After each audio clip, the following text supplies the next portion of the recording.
नमस्कार दोस्तों, SMD channel के अंदर आपका बहुत बहुत स्वागत है। दोस्तों, वीडियो के अंदर हम बात करेंगे स्टाइलन इंडिया फ्लोरोकेमिकल्स कंपनी के शेयर के बारे में। जैसा कि आप अपनी स्क्रीन पर देख पा रहे हैं दोस्तों, जो हमारा फ्राइडे का सेशन था, फ्राइडे के सेशन के दिन 7% की गिरावट स्टॉक में हमें देखने को मिली थी और नेगेटिव ट्रेंड के साथ 306 की हमें फाइनल क्लोजिंग देखने को मिली थी। अब दोस्तों, मैं आपको जानकारी देना चाहता हूँ, कल यानी कि 13 अक्टूबर के दिन कंपनी के Q2 के रिजल्ट डिक्लेयर होने वाले हैं। तो देखना होगा दोस्तों किस तरीके के रिजल्ट निकल कर आते हैं। और इस स्टॉक में दोस्तों बहुत ही शानदार एक अपसाइड मूव हमें देखने को मिल रहा है इसकी लिस्टिंग के बाद से। हालांकि जनवरी में जब इसकी लिस्टिंग हुई थी एक हल्की सी गिरावट आई थी, लेकिन मार्च के बाद दोस्तों इस स्टॉक ने बहुत ही शानदार मूव दिया है और अच्छा खासा रिटर्न अपने सभी शेयर होल्डर्स को बनाकर दिया है। और दोस्तों, केमिकल सेक्टर की कंपनी दोस्तों, वो केमिकल सेक्टर वैसे भी हमारे यहाँ का ठीक ठाक ही चलता रहता है और कभी कभार तो कुछ कंपनियाँ बहुत ही अच्छा परफॉर्म कर देती हैं।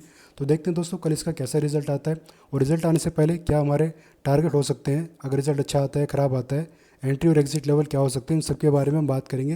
लेकिन उससे पहले कुछ फंडामेंटल्स कंपनी के अगर हम देखें, जैसे कि मार्केट कैप, तो 2428 करोड़ का इसका मार्केट कैप है। पी रेशो थोड़ा सा महंगा चल रहा है, 70 है। फेस वैल्यू इसकी 10 बनी हुई है। और मेन चीज़ दोस्तों प्रॉफिट, पिछले Q1 का प्रॉफिट 10 करोड़ के आसपास हमें देखने को मिला था। मार्केट को उम्मीद है कि इस बार थोड़ा सा बढ़ता हुआ हमें शायद देखने को मिल सकता है, बाकी कल के दिन पता चल जाएगा दोस्तों।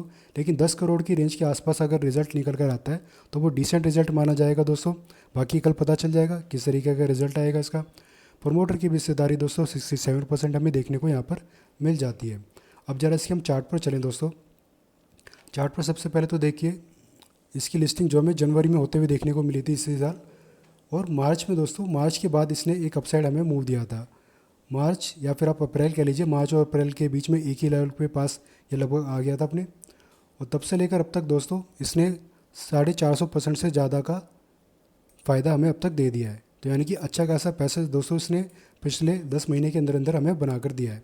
और अभी दोस्तों अपने लाइफ हाई के पास चला है। इसका लाइफ हाई जो है 345 का है और जो हमारा रेजिस्टेंस लेवल है दोस्तों 330 पर है।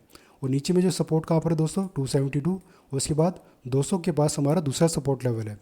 दोस्तों, अगर रिजल्ट हमें अच्छा देखने को नहीं मिलता है तो डेफिनेटली यहाँ से हमें सेलिंग थोड़ी बढ़ती हुई देखने को मिलेगी और 200 के नीचे तक ये जाता हुआ देखने को मिल सकता है। क्योंकि 200 का जो हमारा सपोर्ट है दोस्तों, मेन सपोर्ट लेवल है, इस रेंज के पास जो है बहुत सारे एसएल लगे हुए हैं ऑपरेटर्स के और ट्रेडर्स के भी।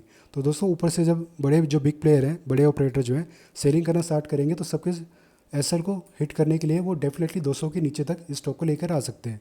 तो अगर 200 के नीचे हमें जाता हुआ देखने को मिल जाता है स्टॉक, तो 175 का लेवल दोस्तों आप याद रखिएगा।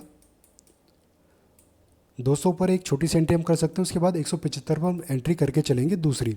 तो दोस्तों ये दो कुछ इंपॉर्टेंट लेवल रहेंगे एंट्री करने के लिए स्टॉक में लॉन्ग टर्म के लिए। और शॉर्ट टर्म के लिए भी आप यहाँ पर एंट्री करना चाहते हैं तो 200 और 175 की रेंज के बीच में आप एंट्री करेंगे। लेकिन दोस्तों एंट्री करने से पहले हम एक बार आरएसआई को भी देखेंगे। ऐसे में दोस्तों जब भी नीचे की तरफ ये हमें जाता हुआ देखने को मिलेगा तो आरएसआई हमारा कम से कम 25 और 35 की रेंज के बीच में होना चाहिए। मैं आपको बता दूं दोस्तों, डे चार्ट है, डे चार्ट पर 25 और 35 की रेंज काफ़ी अच्छी मानी जाती है आरएसआई में। हालांकि कभी कभार 25 के नीचे भी आरएसआई हमें देखने को मिल जाता है। तो दोस्तों जब भी ये लेवल आएंगे हमारे आरएसआई के, और स्टॉक अपने या तो 200 के सपोर्ट पर हो या फिर 175 के लेवल के आसपास हो, और कोई बुलिश कैंडलस्टिक पैटर्न अगर तब हमें देखने को मिले, मान लीजिए बुलिश अरामी कैंडलस्टिक पैटर्न बन गया, कोई भी बुलिश कैंडलस्टिक पैटर्न बन गया, तो इस कैंडलस्टिक पैटर्न के लो पर आप अपना ऐसा लेकर शॉर्ट टर्म वाला एंट्री करके चल सकते हैं।